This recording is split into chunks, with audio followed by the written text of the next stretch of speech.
just yet. You said I'm not Juice Crew. So, I mean, I'm good. I ain't getting in this, you know? Yeah. And that caused like a whole bunch of beef between me and Mr. Magic, you know?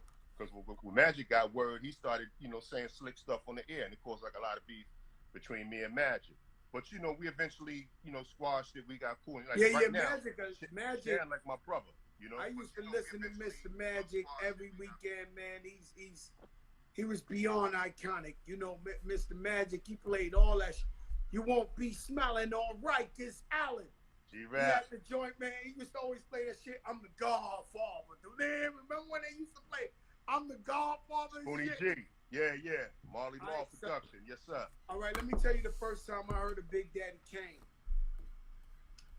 I was at the Zodiac 2 in the Bronx. This was like the dead end zone. You walk up the stairs one way and one night. It's like 4 in the morning. Biz Markie comes on and says he got his man. He's a new artist. He go by the name of Big Daddy Kane. You had the white Rasta hat on, like the Jamaican hat. That was my thing. And you did the supercalifragilisticexpialidocious. Yeah, yeah. Yo, Kane, let me tell you something. Everybody wasn't so hardcore. They was on the street, but people had fun at that time. I literally tell this story. I watched guys run up the wall. Like, I don't know how to explain it to you. When you did the supercalifragilisticexpialidocious, I watched guys trying to defy gravity and run up with the Benetton bags.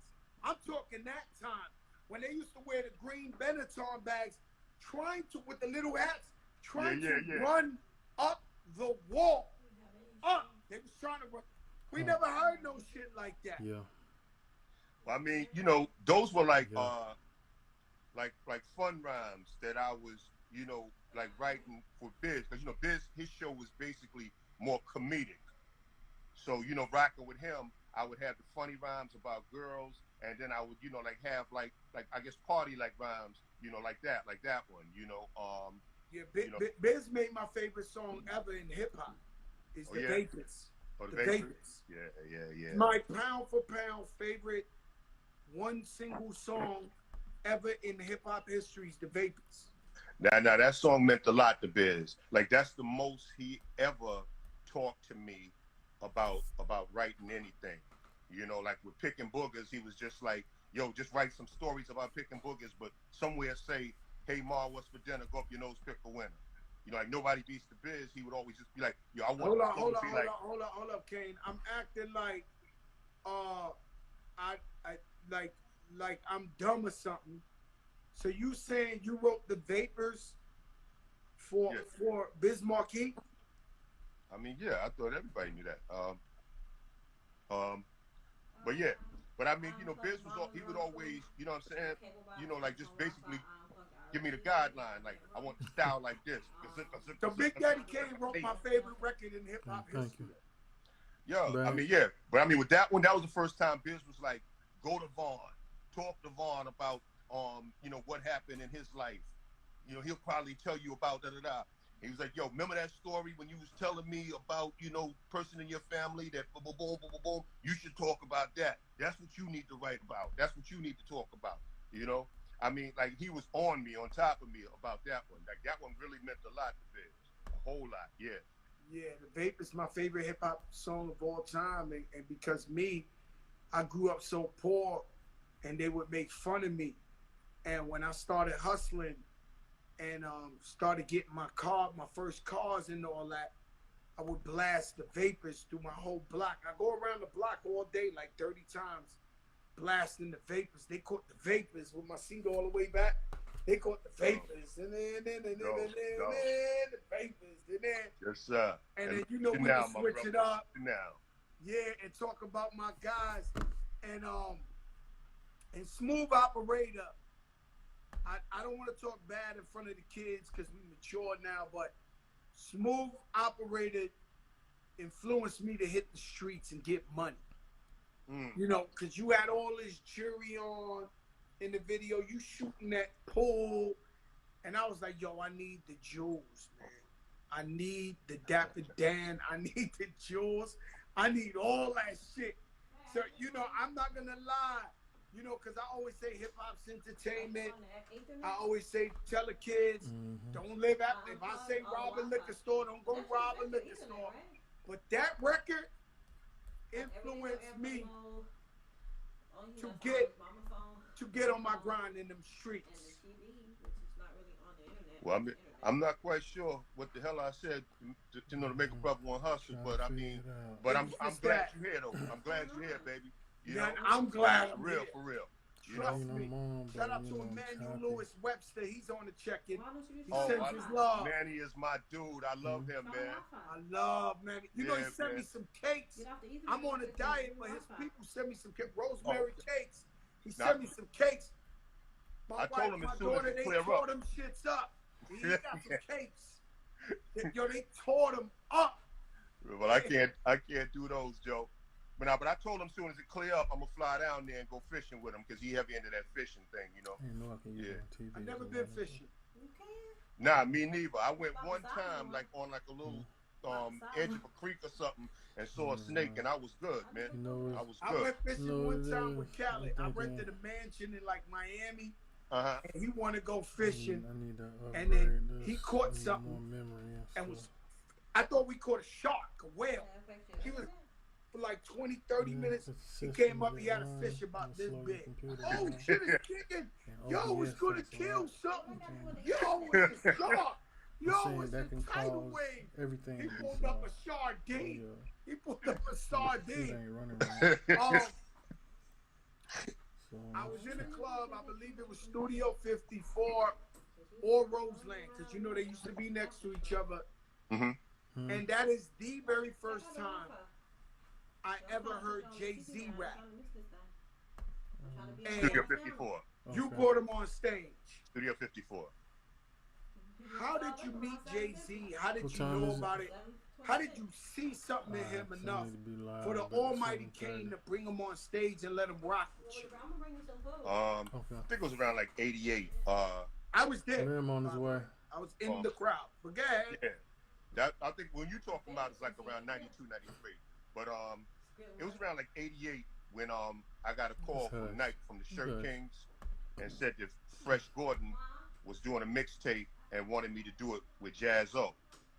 So I came through, you know, to do this tape with Jazz O, and Jazz asked me, he said, "Yo, can my man spit?" And I was like, "I don't care." So Jazz put his man Jay-Z on. So after we did it and we riding back home, like Nike was like, "Yo, we really want you to work with Jazz, you know, for him to get a new deal." And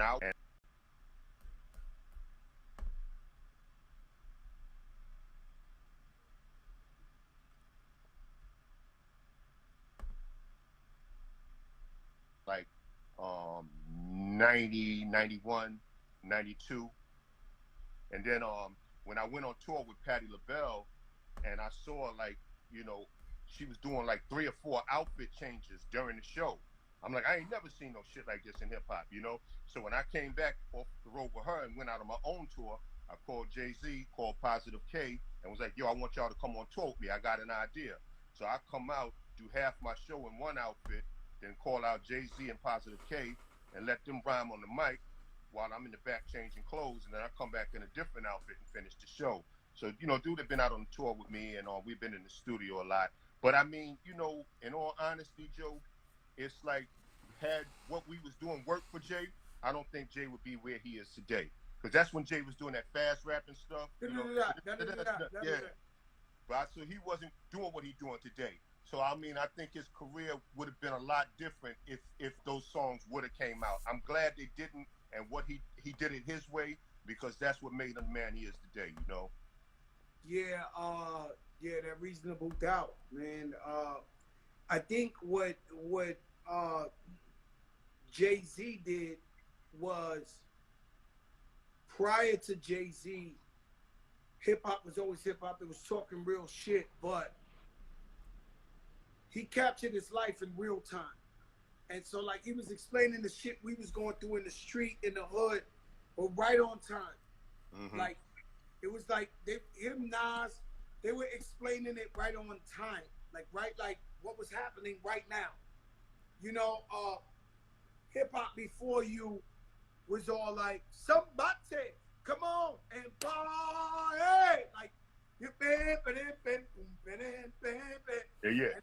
and it was, or it was broken glass everywhere. It was like, but Jay-Z put it like in real time. Like, he was telling the story, and I was like, damn, my man Frank just caught the Rico case.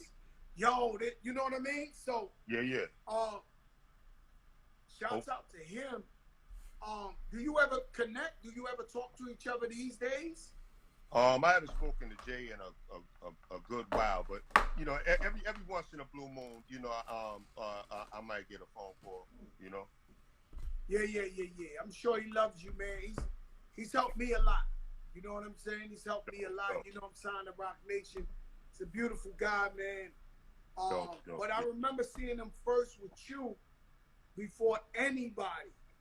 I seen him on stage with you, and that's like one of my moments in my life. It's like, but let's get to. I was at the Apollo, and you coming down off the sky on a swing with a fucking Greek toga suit on. What was?